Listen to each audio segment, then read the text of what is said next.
आज दोस्तों आप लोगों के सामने एक बहुत ही काबिल राजा की बहुत ज्ञानी धर्मशास्त्र में, अर्थशास्त्र में, नीति शास्त्र में, सारे शास्त्रों में निपुण बहुत विद्वान राजा थे राजा भोज। बहुत कहावत भी कही गई है, आप लोगों ने सुना भी होगा, कहाँ राजा भोज कहाँ गंगू तेली। तो दोस्तों एक कहानी एक बहुत प्रचलित है, इस कहानी को आज हम सुनेंगे एक कहानी के माध्यम में। और उसी कहानी में एक और चैप्टर भी है चतुर बुढ़िया की। तो आज हम जो चैप्टर लेके आए हैं, जो सारांश है हमारा कहानी का, वो है चतुर बुढ़िया की।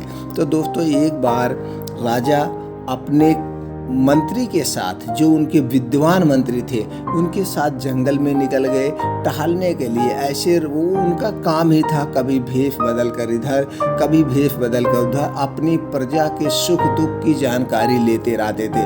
तो हमेशा एक न एक किसी प्रजा के कोई कष्ट ना हो। उनकी प्रजा उनके राज्य में बहुत खुश थी। ये 40 साल तक राज्य किए थे और इस शासन काल में, इनके शासन काल में कभी कोई प्रजा भूख से नहीं मरी थी। हमेशा इनकी गुणगान गाती थी और ये बहुत विद्वान भी थे।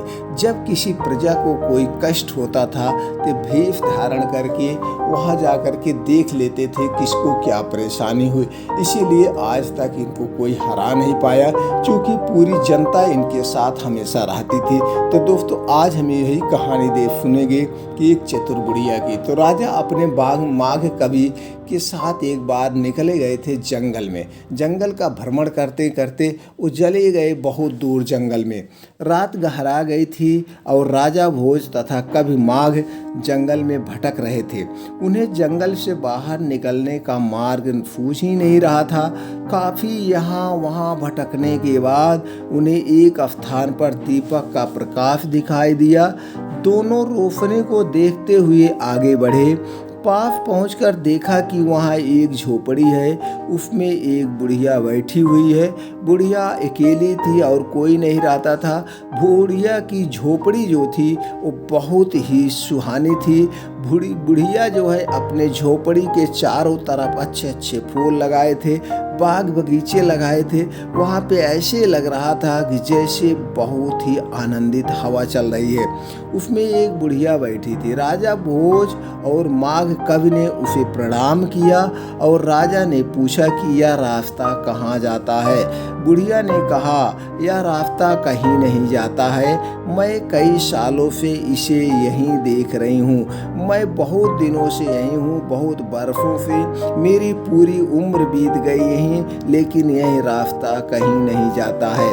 कई सालों से इसे यहीं देख रही हूँ। हाँ, इस पर चलने वाले आते हैं और चले जाते हैं, लेकिन यह बतलाओ कि तुम लोग कौन हो। राजा ने अपना नाम न बतलाते हुए कहा, हम पथिक है। राजा ने अपना नाम छुपाया कि हम राजा नहीं है। वो इसलिए नाम छुपाए कि देखें बुढ़िया हमें पहचान पाती है कि नहीं पहचान पाती है, या हमें राजा न जान के, एक आम पथिक जान के हमें किस तरह का रास्ता बताती है। राजा ने अपना नाम इसीलिए नहीं बताया। राजा की बात सुनते ही बुढ़िया जोरों से हंसने लगी और बोली, तुम झूठ बोल रहे हो, पथिक तो केवल 2 हैं, एक सूरज और दूसरा चंद्रमा। सच सच बताओ कि तुम कौन हो। बुढ़िया की बातें सुनकर राजा भोग चकरा गए। बुढ़िया ने सचमुच में उलझन वाली बात कही थी। अब राजा सोच में पड़ गए, सोचने लगे अब क्या जवाब दूं। काफी सोचने विचारने के बाद राजा ने कहा, हम मेहमान हैं, मेहमान समझकर हमें रास्ता बता दो। बुढ़िया बोली, लेकिन मैं तुम्हें मेहमान कैसे मान लूं? मेहमान तो 2 ही होते हैं, एक धन और दूसरा यौवन। इसमें से तुम कौन हो? बुढ़िया के तर्क सुनकर राजा निरुत्तर हो गए। उनके पास उसका कोई उत्तर ही नहीं था। राजा ने बात बढ़ाते हुए कहा, हे माता, हे माते, हम राजा हैं, अब तो रास्ता बतला दो।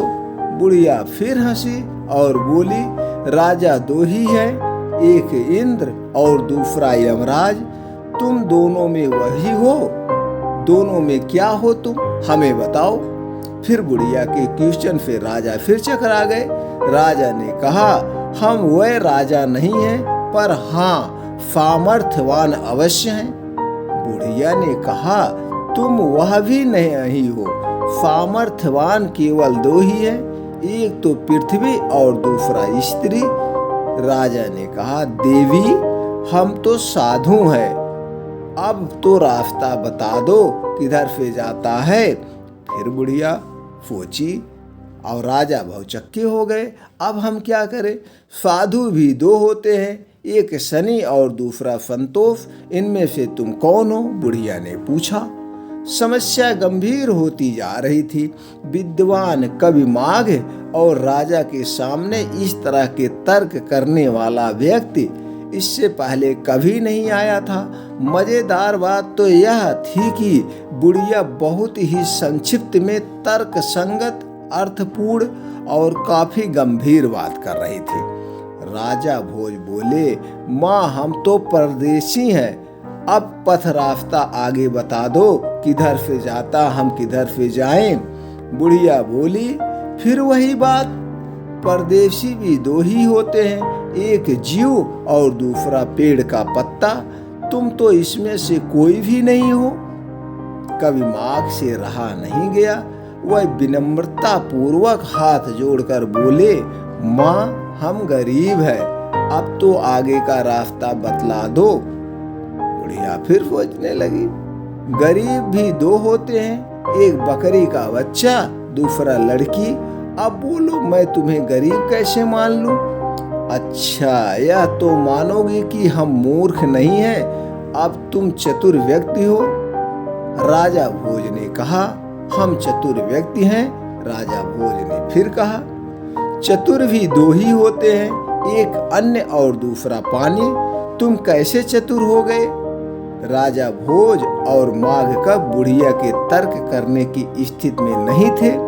अपनी हार मानते हुए राजा ने कहा, हम हारे हुए हैं। इस बात को सुनकर फिर बुढ़िया जोर से हंसने लगी।